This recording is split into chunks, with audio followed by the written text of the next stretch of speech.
하나님이 오늘 우리에게 주시는 말씀, 구약성경 잠언 1장 1절에서 7절까지의 말씀입니다. 다윗의 아들 이스라엘 왕 솔로몬의 잠언이라.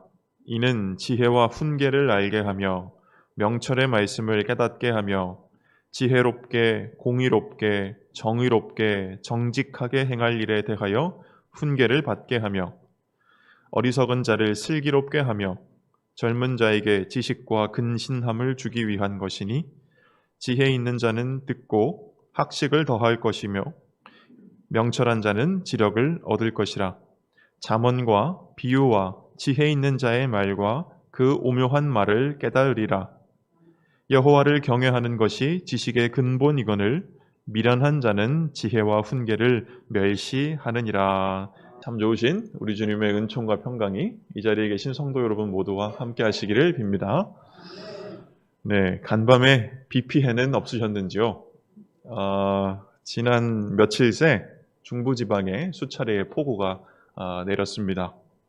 도시 곳곳에서 침수가 일어나서 생계가 어려워진 상인들도 있고 또 생활에 불편을 겪고 있는 여러 시민들도 있지만 무엇보다 8명이 죽고 6명이 실종되었다라고 합니다. 상실하고 낙심한 마음들의 위로가 있기를, 그리고 더 이상의 피해가 없기를 함께 기도해 주시면 좋겠습니다. 세상에서 재난과 폭력의 소식들이 계속해서 들려오고 있습니다. 러시아 우크라이나 간의 전쟁이 중단되기는커녕 계속 심화되고 있는데요. 특히 최근에는 우크라이나의 원전에 미사일 공격이 가해져서 수많은 사람들이 악명 높았던 체르노빌 원전 폭발 사고가 재현되는 것은 아닌가 하는 두려움에 사로잡히고 있습니다. 이 전쟁의 여파로, 또 지난 코로나 3년간의 여파로 전 세계의 경제는 겨울을 맞이하려고 하는 것처럼 보입니다. 우리나라도 우리가 다 느끼는 것처럼 물가가 비정상적으로 치솟고 있는 상황 가운데에서 무언가 조치를 취하지 않으면 자칫 잘못하다가는 지난 97년과 같은 외환위기를 다시 겪을지도 모른다라고 하는 전문가들의 예측이 들려오고 있습니다. 이렇게 우리를 포함해서 전 세계가 신음하고 있는 이때에 권력가들과 정치가들은 야욕만을 앞세우는 모습을 보여주고 있다는 것이 할 말을 잃게 만들 따름입니다. 어떤 이유로도 다시는 일어나지 말아야 할 그런 거대한 폭력을 자기의 이익을 도모하고 자기가 적으로 규정한 이들의 붕괴를 획책할 도구로 너무도 쉽게 그 폭력을 꺼내드는 이들이 있습니다.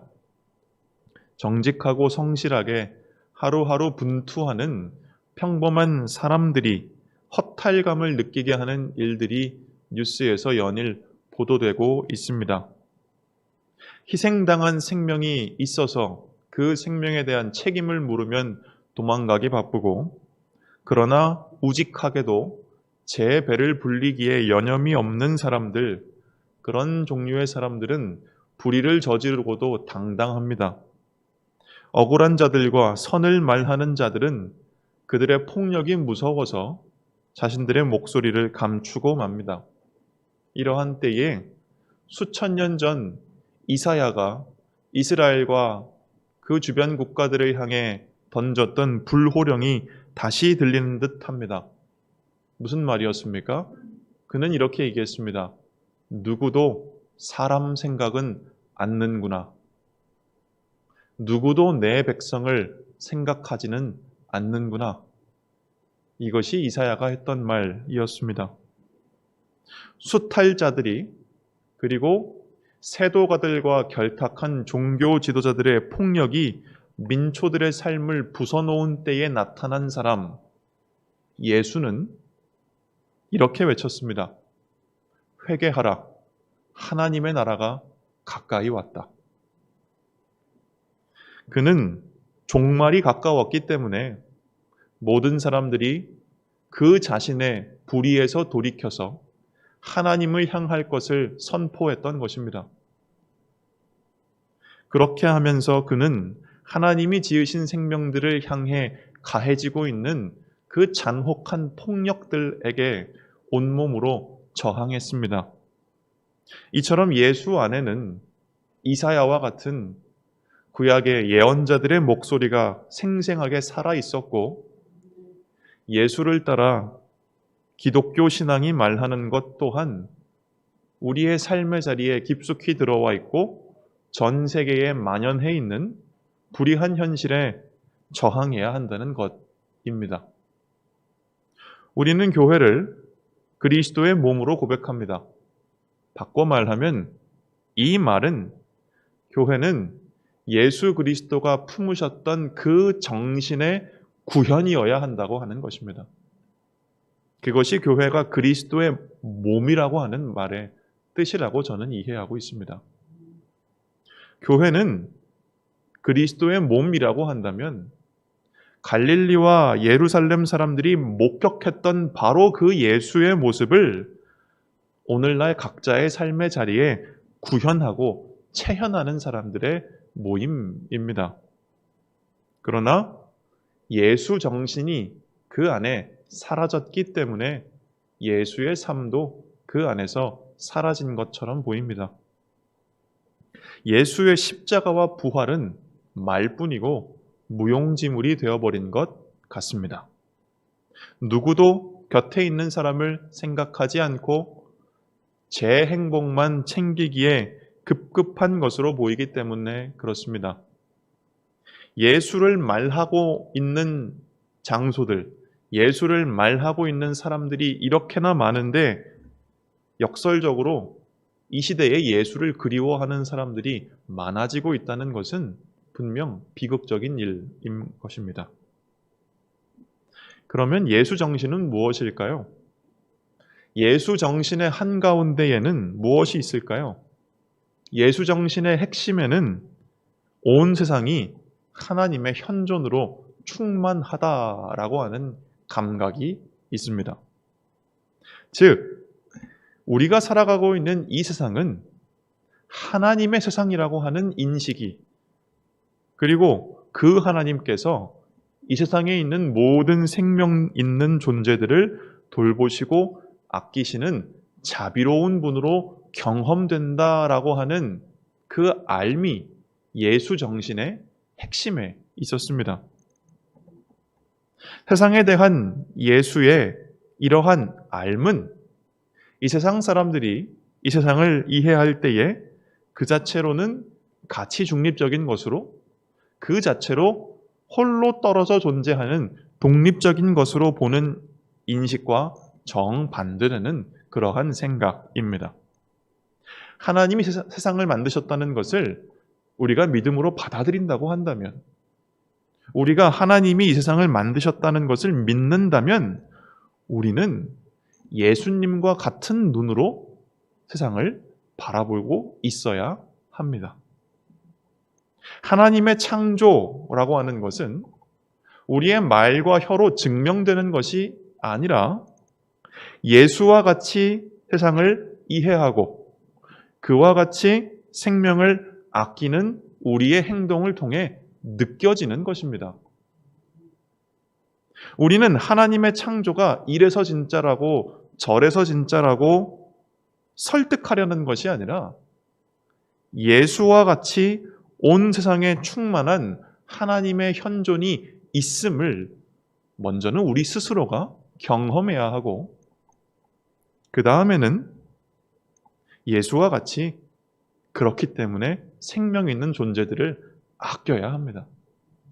그렇게 생명들을 아끼는 삶을 보면서 누군가가 당신은 어떻게 그럴 수 있습니까? 라고 물어볼 때에 우리 모두는 하나님이 창조하셨고 하나님은 이곳에서 우리와 함께 하시며 우리 모두를 돌보고 계십니다.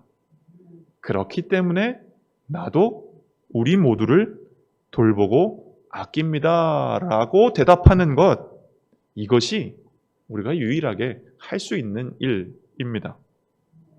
그렇다면 우리는 스스로에게 질문해야 합니다. 우리는 과연 이 세상을 하나님의 세상이라고 이해하고 있는 게 맞습니까? 우리는 과연 이 세상을 하나님의 세상으로 보고 있는가 하는 것입니다. 만일 그렇다고 한다면 우리의 행동은 그렇지 않은 사람들과 어떻게 다를까요? 이 세상에 수많은 사람들이 살아가고 있고 그들 모두가 각자의 소견에 옳은 대로 행하며 사는 것처럼 보입니다. 선택권 없이 세상에 던져진 삶이라고 생각하면서 말이죠. 이 세상을 주관하는 거대한 힘은 없고 그저 던져졌기 때문에 그 안에서 어떻게든 스스로 살아남아야 한다라고 생각하는 삶. 그래서 내가 원하는 대로 사는 삶. 그리고 남이 원하는 대로 하는 것을 인정해주며 사는 것이 전부라고 생각하면서 사람들은 그렇게 살아갑니다. 자기 욕망을 무한으로 긍정하며 살아가는 것이 삶의 첫 번째 원칙인 세상. 그것이 이 세상이고 그래서 사람들은 각자의 소견에 옳은 대로 행하면서 살아가고 있습니다.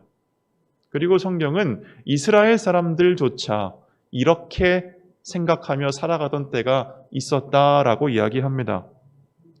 사사기 21장 25절에 이렇게 되어 있습니다. 그때에는 이스라엘에 왕이 없었으므로 사람들은 저마다 자기의 뜻에 맞는 대로 하였다. 그들이 그들의 왕이신 하나님을 떠나서 하나님 없이 살았을 때가 바로 오늘날 세상 사람들이 갖고 있는 사고방식 갖고 살아가던 삶이었던 것입니다. 하나님이 없는 세상이라고 생각할 때에 이 세상은 그 자체로는 무의미하고 무가치한 것입니다. 이런 세상 가운데에서 인간에게 오직 의미 있고 가치 있는 것은 무엇입니까? 내가 하고 싶은 것이죠. 자기 욕망뿐이라는 것입니다. 그러나 성경은 말씀합니다. 뭐라고 말씀합니까? 창세기 1장 1절에 태초에 하나님이 천지를 창조하셨다 라고 하는 것입니다. 이 세상은 하나님이 만드신 집이고 하나님은 그 안에서 거하고 계시다라고 할 수 있습니다. 인간의 집에 고유한 문화와 생활 방식이 있듯이 하나님이 만드신 세상에서 살아가기 위한 삶의 방식도 있을까요? 없을까요? 있을 것입니다. 그 방식을 아는 그 방식이 무엇인지를 아는 지식, 그것이 성경이 말하는 지혜입니다. 이 지혜를 벗어나서 행하는 모든 것들이 하나님이 만드신 이 세상을 부수고 파괴하고 부패시키는 것입니다. 그 안에서 희생당하는 것은 누구일까요? 바로 우리 자신이지요. 하나님이 우리에게 지혜의 책을 주셨는데 그 이유는 바로 우리로 하여금 이러한 알물, 이러한 지혜를 얻어서 예수님의 말만 따라 우리로 풍성한 생명을 누리게 하시기 위함인 것입니다. 결국 하나님이 창조하시고 그 가운데 그분의 현존이 충만한 세상에서 하나님의 세상에서 살아가는 법을 알려주고자 하는 책이 바로 우리가 읽고 있는 잠언입니다. 그러한 삶의 길은 한 단어로 지혜라고 할 수 있습니다. 예수 그리스도께서 그분의 독특한 삶을 걸으실 수 있었던 이유 또한 바로 이 지혜를 그분이 갖고 계셨기 때문이었다라고 할 수 있는 것입니다. 우리가 지혜를 얻기 위해서 하나님은 우리에게 지혜의 책인 잠언을 주셨는데요. 오늘의 본문 우리가 1장 1절부터 7절까지 읽었습니다마는 아마 성경에 보시면 1절부터 6절까지 한 단락으로 되어 있고 7절부터 새롭게 시작할 것입니다. 그런데 히브리어 원문을 보면 이 잠언서 1장 1절부터 6절까지는 본문의 내용이 아니고 사실은 이 책의 제목입니다. 1절부터 6절 전체가 이 잠언이라고 하는 책의 제목인 것입니다. 그 제목 가운데에서 2절과 3절의 말씀은 이렇게 되어 있습니다. 이는 그러니까 이 책이라는 얘기죠. 이 책은 지혜와 훈계를 알게 하며 명철의 말씀을 깨닫게 하며 지혜롭게, 공의롭게, 정의롭게, 정직하게 행할 일에 대하여 훈계를 받게 하며. 세 번역은 비슷하지만 조금 다르게 번역을 했는데 이렇게 되어 있습니다. 이 잠언은 지혜와 훈계를 알게 하며 명철의 말씀을 깨닫게 하며 정의와 공평과 정직을 지혜롭게 실행하도록 훈계를 받게 하는 책이다. 이 구절은 우리가 읽고 있는 책, 잠언서의 목적을 우리에게 알려주고 있습니다.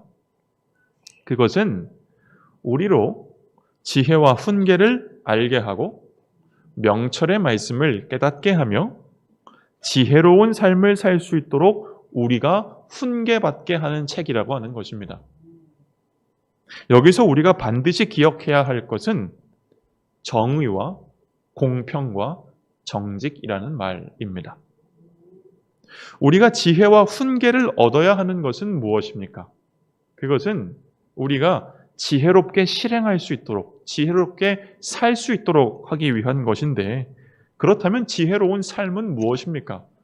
오늘 성경은 말하기를 그것은 정의와 공평과 정직을 실행하는 삶이다 라고 하는 것입니다.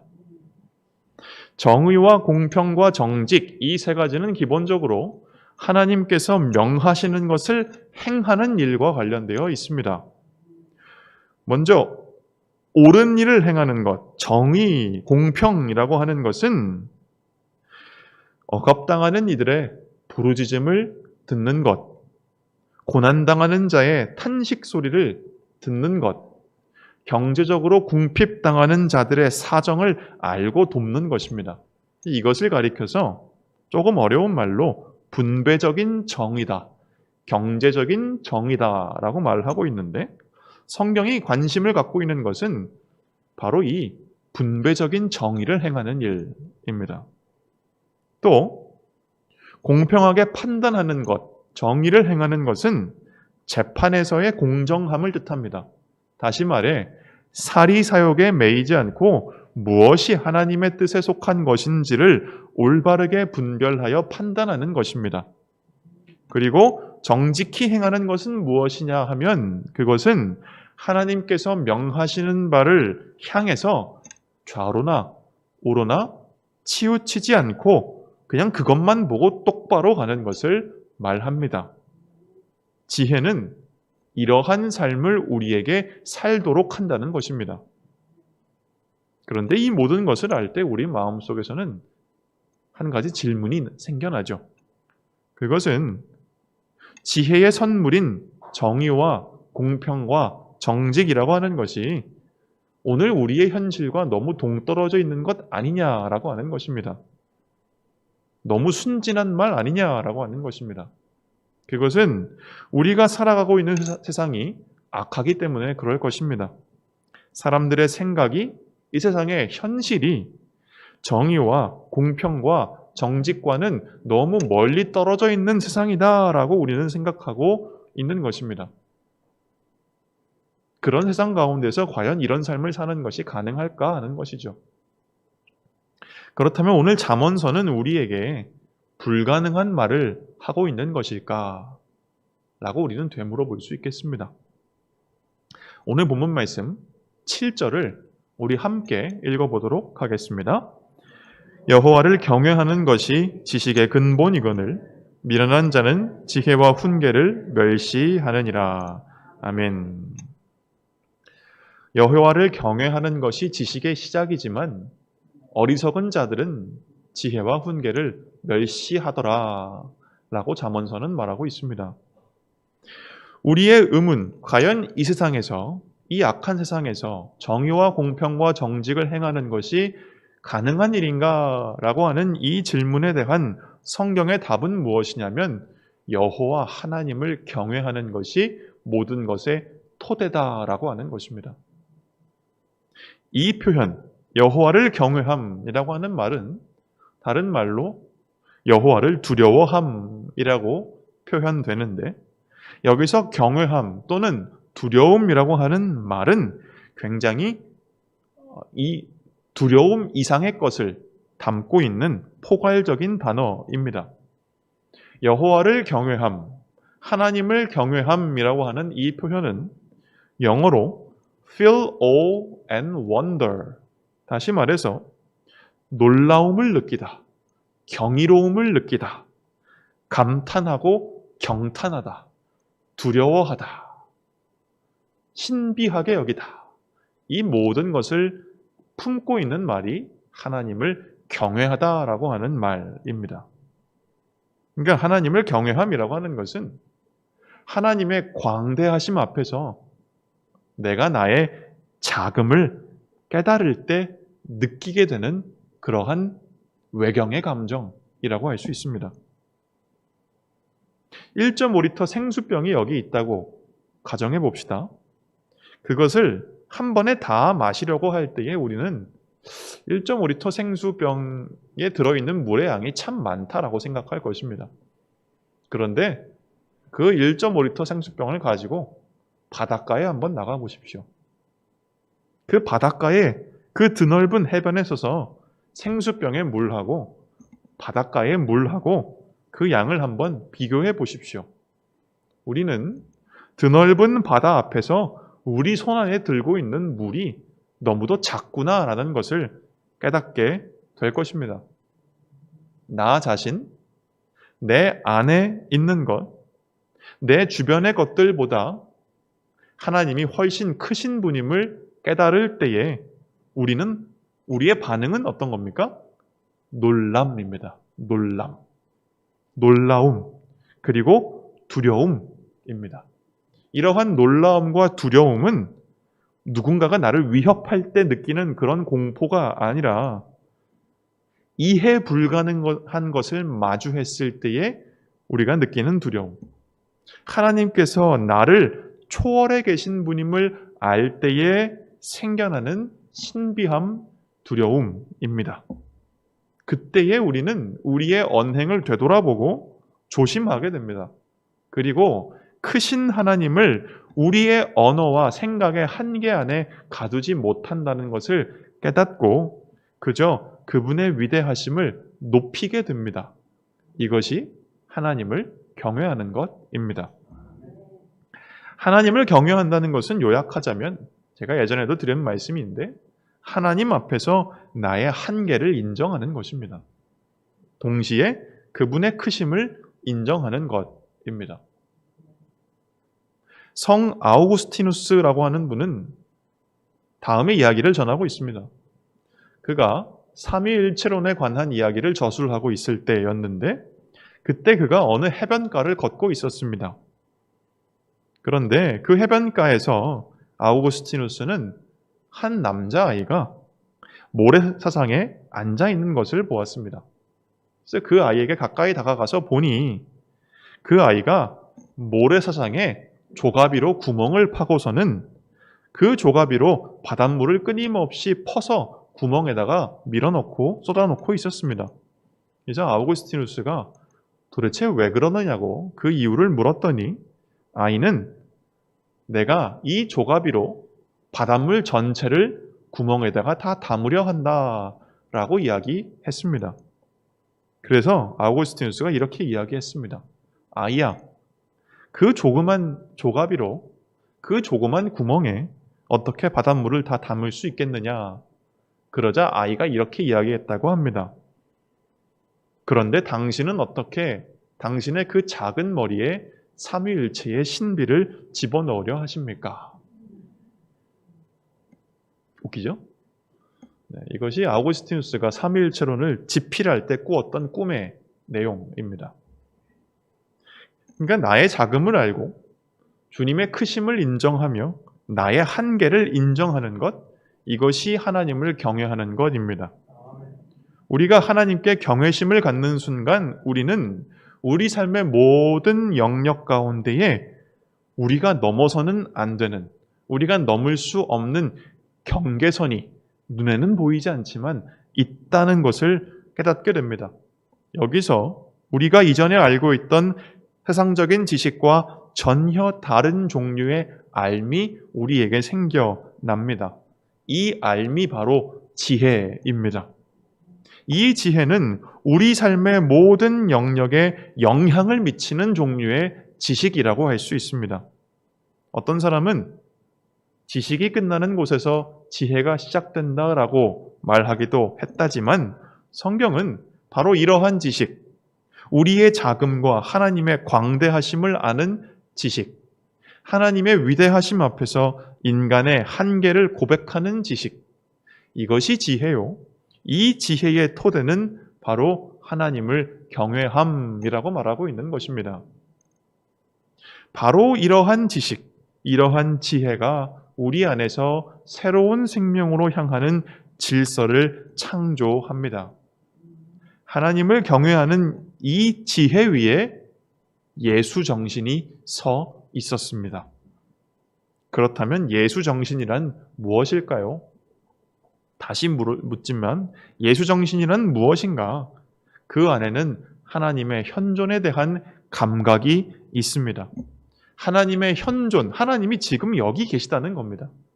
그 현존을 느끼는 가운데 하나님이 이 세상을 바라보시며 느끼시는 그 정념에 동정하고 동감하고 공감하는 것, 그분의 정념으로 내 가슴이 가득 차오르는 것, 바로 이것입니다.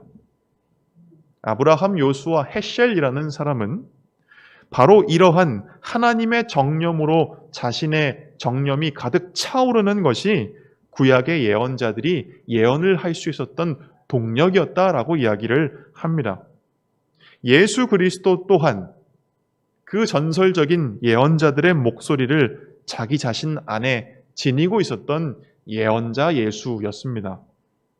그분의 정신이라고 하는 것은 그렇기 때문에 곧 하늘의 정념에 동감하여서 하나님의 돌보심과 자비의 마음을 가지고 이 세상에서 생명을 미워하고 해치는 이들의 양심을 습격하고 강타하는 그러한 불호령을 내뿜는 동시에 곁에 있는 이들을 아끼고 자기 생명을 주어서 타인의 생명을 풍성하게 하는 것, 그리고 생명을 억압하는 세력에 전적으로 저항하는 것, 바로 이것이 예수의 정신이요, 거기서부터 비롯되는 것이 예수적인 삶이다 라고 할 수 있습니다. 그러나 우리는 이렇게 말할 수 있습니다. 여전히 우리는 무지하다고 말이죠. 여전히 우리는 하나님을 잊어버리며 살아가고 있다고 말이죠. 새로운 길을 무엇인지는 알겠으나 이 악한 세상에서 걸어가는 것이 두렵다라고 말이죠. 이때 우리에게 필요한 것은 무엇일까요? 고린도전서 1장 30절은 이렇게 이야기합니다. 그러나 여러분은 하나님의 자녀로서 그리스도 예수 안에 있습니다.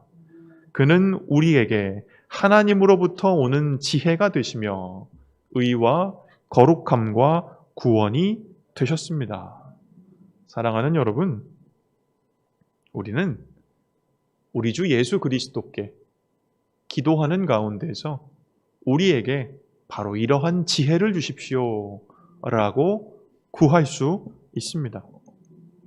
우리는 신앙의 여정 위에 있고 이 길은 우리 혼자 걷는 길이 아니라고 하는 말씀입니다. 주님께서 먼저 이 길을 가셨기 때문입니다. 예수를 바라보십시오. 그리고 그가 지셨던 십자가의 길을 기억하십시오. 그는 십자가의 길을 원하지 않으셨으나 그 길을 택하셨습니다. 그가 그 길을 택하실 수 있었던 것은 그 길을 걷는 것이 아버지께서 명하신 바였기 때문입니다. 그래서 예수님은 이렇게 기도하셨죠. 마태복음 26장 39절에서 나의 아버지 하실 수만 있으시면 이 잔을 내게서 지나가게 해주십시오. 그러나 내 뜻대로 하지 마시고 아버지의 뜻대로 해 주십시오. 또 주님은 말씀하셨습니다. 내가 나를 보내신 분의 일을 그 뜻을 행하려고 왔다. 아버지의 뜻은 무엇이었습니까? 내가 너희를 사랑한 것 같이 너희도 서로 사랑하라. 나는 선한 아름다운 목자이다. 선한 목자는 양들을 위하여 자기 목숨을 버린다. 예수께서는 어떻게 이러한 길을 걸으셨을까요? 예수께서는 어떻게 이러한 삶을 사실 수 있었을까요? 그것은 그가 하나님을 경외하는 지혜를 그의 가슴에 품고 있었기 때문이었습니다. 이 세상이 하나님이 지으신 세상이며 이 세상 안에 하나님의 현존이 충만하다는 것을 그가 보셨기 때문이었습니다. 그래서 예수는 인간이 잘못 사랑하고 있는 대상들을 사랑하기를 버리고 하나님을 사랑하였습니다. 하나님을 경외하는, 하나님을 두려워하는 지혜가 있었기 때문에 예수께서는 인간이 잘못 두려워하는 것들을 더 이상 두려워하지 않고 하나님을 두려워하였습니다. 그의 사랑과 두려움의 대상이 잘못된 것에서부터 올바르게 설정될 때에 우리 또한 예수의 길을 걸을 수 있게 됩니다. 우리가 사랑하는 것들을 사랑하는 것이 아니라 하나님을 사랑할 때에, 우리가 두려워하는 것들, 무서워하는 것들을 무서워하는 것이 아니라 하나님을 두려워할 때에 우리는 예수의 길을 걷게 된다. 그리고 그럴 수 있는 이유는 하나님을 경외하는 지혜에 있다라고 하는 것입니다. 사랑하는 여러분, 하나님을 경외하는 것에서부터 참된 지식과 지혜가 시작됩니다. 이 지혜가 우리 삶의 모든 영역 가운데서 우리가 아버지의 뜻을 따르도록 하실 것입니다. 그것은 그 뜻이란 바로 우리 주님과 같이 서로 사랑하며 십자가를 지며 나의 생명을 쪼개서 희생해서 나누어서 내 옆에 있는 사람을 살리는 것입니다. 정의와 공평과 정직을 행하는 것입니다. 누구도 두려워하지 않고 오직 하나님을 두려워하며, 누구도 사랑하지 않고 오직 하나님을 사랑하며 우리는 그렇게 가게 되는 것입니다. 그리고 우리가 이러한 길을 걸을 때에 그 길이 우리를 새로운 삶으로, 영생이라고 하는 것으로 이끌 것입니다. 주님께서 우리 모두에게 이와 같은 삶을 살 수 있도록 지혜를 주시기를 주님의 이름으로 기원합니다. 아멘. 하나님, 이 세상에 불의와 고통이 만연하고 연약한 생명들이 폭력에 의해 하나님께서 불어넣으신 숨결을 자꾸 잃어만 갑니다. 그러나 하나님의 형상이라는 존재들이, 그리스도의 몸이라고 자부하는 사람들이 당신이 지으신 생명을 아끼고 그들을 위해 일어서기는커녕 도리어 더욱 제 입속 챙기기에만 급급했습니다. 주님, 불쌍히 여겨주십시오. 우리 안에 잃어버린 예수 정신을 되찾게 해주십시오. 우리의 눈을 여셔서 이 세상이 하나님이 지으신 세상임을 믿을 뿐만 아니라 이 세상이 하나님의 현존으로 충만하다는 것을 보는 지혜를 우리에게 주십시오. 그래서 우리가 헛된 것을 버리고 하나님을 사랑하게 하시고 하나님만을 두려워하게 해주십시오. 그래서 모든 생명을 아끼고 돌보며 생명을 미워하고 해치고 억압하는 세력에 저항하여 일어서며 내 생명을 주어서 타인을 살리는 그리스도의 몸으로 우리가 다시 일어서게 하여 주십시오. 우리 주님 예수 그리스도의 이름으로 기도드립니다. 아멘.